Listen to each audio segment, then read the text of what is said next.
إن الحمد لله والصلاة والسلام على رسول الله আল্লাহ সুবহানাহু ওয়া তাআলা মহান দরবারে শুকরিয়া জ্ঞাপন করছি, যিনি বাংলাদেশের উপর থেকে চেপে বসা এক জগদ্দল পাথর লেডি ফ্রাউন স্বৈরাচারী হাসিনাকে বাংলার জমিন থেকে বিদায় করে বাংলার জমিনকে পবিত্র করেছেন। সাথে সাথে আমি শুকরিয়া জানাই জুলাই আগস্টের বিপ্লবী ছাত্র জনতা এবং তাওহীদি জনতাকে, যাদের রক্তের বিনিময়ে আল্লাহ সুবহানাহু ওয়া তাআলা স্বৈরাচার মুক্ত করে বাংলাদেশকে তাওহীদের জন্য উর্বর করে দিয়েছেন। ভাইরা আমার, আপনারা জানেন বাংলাদেশ থেকে ইসলামকে বিতাড়িত করার জন্য ইন্ডিয়ার রয়ের হাতে লালিত পালিত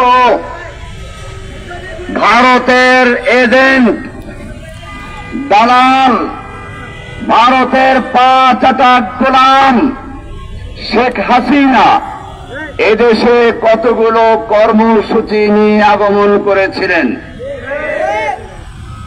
এক নম্বর কর্মসূচি ছিল, যেহেতু তার বাপকে হত্যা করা হয়েছে, বাঙালি দেশ জাতির থেকে এবং বাংলাদেশ থেকে তার প্রতিশোধ নেওয়া। দুই নম্বর কর্মসূচি ছিল এদেশ থেকে ইসলামী তাহাজিব তামাদ্দুনকে চিরবিদায় করে ভারতের কালচারকে প্রতিষ্ঠা করা। আর এজন্য এদেশের আলেম ওলামাদেরকে কাউকে জঙ্গি, কাউকে রাজাকার, কাউকে রাজাকারের নাতি পুতি বানিয়ে সকলকে হত্যা করে নির্যাতন জুলুম করে জেলে ভরে তারপরে এদেশটাকে ভারতের হাতে বিক্রয় করে দেওয়া। সেজন্য আপনারা জানেন তার কর্মসূচি ছিল, একদিকে যারা সহি উলামায়ে কেরাম ছিলেন, হেফাজতে ইসলাম, এরকম অন্যান্য ইসলামিক সঠিক দল যারা ইসলামের জন্য আন্দোলন করেছিল, শাপলা চত্বরে রাতের অন্ধকারে বাতি বন্ধ করে নির্বিচারে গুলি করে এদেশের তাওহীদি জনতার রক্তে শাপলা চত্বরের রাজপথকে রঞ্জিত করা হয়েছিল। শুধু তাই নয়, আলেম ওলামাদেরকে জঙ্গি বানিয়ে বিভিন্ন জঙ্গি নাটক সাজিয়ে এরপরে নিজেরাই এক একটা ঘটনা ঘটাতো এবং মাদ্রাসার ছাত্র আলেমদেরকে গ্রেফতার করে তাদেরকে সেই ঘটনার নায়ক বানিয়ে সাজানো হতো। আপনারা জানেন এই বাংলাদেশের তাহাজিব তামাদ্দুনকে ধ্বংস করার জন্য একদল নাস্তিক, চরম ইসলাম বিদ্বেষী গণজাগরণ মঞ্চের নামে শাহবাগে একদল নাস্তিকদেরকে তৈরি করেছিল, যাদের মূল কাজ ছিল আল্লাহকে নিয়ে, রাসূলকে নিয়ে, ইসলামকে নিয়ে কটূক্তি করা, এদেশের তাওহীদি জনতার বিরুদ্ধে বিষোদ্গার করা, এমনকি আল্লাহর রাসূল শবে কদর, লাইলাতুল কদর এইসব শব্দ নিয়ে পর্যন্ত মজাক করে করে এদেশের যুব সমাজ থেকে ইসলামের ভালোবাসাকে ধ্বংস করার চক্রান্ত করা হয়েছে। সে সময় একদল তরুণ যুবকেরা ওদের জবাব দেওয়ার জন্য কলমের যুদ্ধ করেছিল, কথার যুদ্ধ শুরু করেছিল। এর মধ্যে একদল ছিল ফারাবি বলেন, এই ফারাবির ছেলেটা বর্তমানে প্রায় অন্ধ হয়ে গেছে, সে আলো দেখতে পারে না। আমি তাকে মজাক করে ভর্তি করে বলতাম নকটান, নিশাচর। এই ছেলেটা নিজের মাকে বাপকে হারিয়েছে, এরপরে তার সৎ মা তাকে কোন রকম খরচপাতি চালায়, অসহায় অবস্থায় আছে, কোনো অপরাধ নেই, তারপরে তাকে যাবজ্জীবন সাজা দিয়ে তাকে জেলখানা অন্ধকারে নিবদ্ধ করা হয়েছে। 21শে আগস্ট গ্রেনেড হামলার নামে শেখ হাসিনা এক নাটক করেছিল।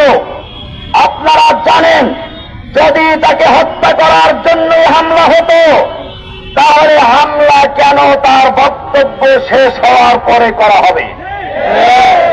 শুধু তাই না, এতগুলো বোম ফুটলো, গ্রেনেড ফুটলো, এত লোক মারা গেল, কিন্তু শেখ হাসিনার কিছুই হলো না। বারবার হামলা হয়, শেখ হাসিনা মরে না। আমাদের প্রশ্ন, যারা হামলা করে তারা নিশ্চয়ই জানে শেখ হাসিনাকে হত্যা না করে, নাটক করে এই মামলা সাজিয়ে এদেশের তাওহীদি জনতাকে গ্রেফতার করার জন্য চক্রান্ত করা হয়েছে। আজকে সেই মামলায় গ্রেফতার হয়ে শেখ ফরিদ, এরপরে মাওলানা ইয়াহিয়া, শফিকুল ইসলাম সহ আরো অনেক আলেম, এদের মধ্যে মুফতি আব্দুল হাই সাহেব জেলখানায় মারা গেছেন, মুফতি ইয়াহিয়া সাহেব মারা গেছেন। আমি তার মৃত্যুর দিন চাক্ষুষ দেখেছি। তাকে সরকারি হাসপাতালে পাঠালাম, জেলখানার ভিতরে হাসপাতাল, তাকে ভর্তি করানো হয় না, পাঠিয়ে দিল। বেচারা রাস্তায় একবার বসে, একবার উঠে, একবার বসে, একবার উঠে, এরকম করতে করতে অনেকক্ষণ সময় লাগিয়ে রুমে আসলো। এসে আবার অসুস্থ হয়ে পড়ল। আমরা বললাম যে আপনি আবার হাসপাতালে যান। তিনি বললেন, আমাকে আর হাসপাতালে পাঠিও না, আমি তোমাদের কোলে বসে মরতে এসেছি। ঠিকই 5 মিনিট যায় নাই, এর মধ্যেই সে আমাদের আর এক বাবু তাহের তার বুকের সাথে মাথাটা মিলিয়ে এরপরে শেষ নিঃশ্বাস ত্যাগ করেছেন, শাহাদাতের মৃত্যু করে ঢলে পড়েছেন।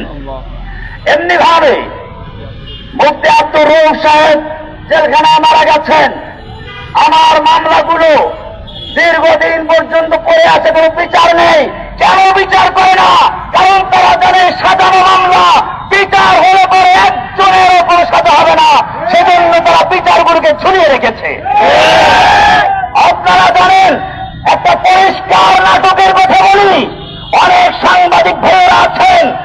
আমি গত হাসিনার শেষ দিকে, সম্ভবত ফেব্রুয়ারিতে, সব মামলায় জামিন পেয়ে আমাকে মুক্তি দেওয়া হলো। জেলখানার ভিতরে দেখলাম কিছু লোক বসে আছে, সিটিডিসির ইমরানের নেতৃত্বে। আমাকে জেলখানার থেকে নিয়ে আসা হলো। আপনারা জানেন, জেলখানার গেটের ভিতরে সিসি ক্যামেরা আছে, জেলখানার বাইরে সিসি ক্যামেরা আছে, জেলখানার মূল গেটে সিসি ক্যামেরা আছে। আমাকে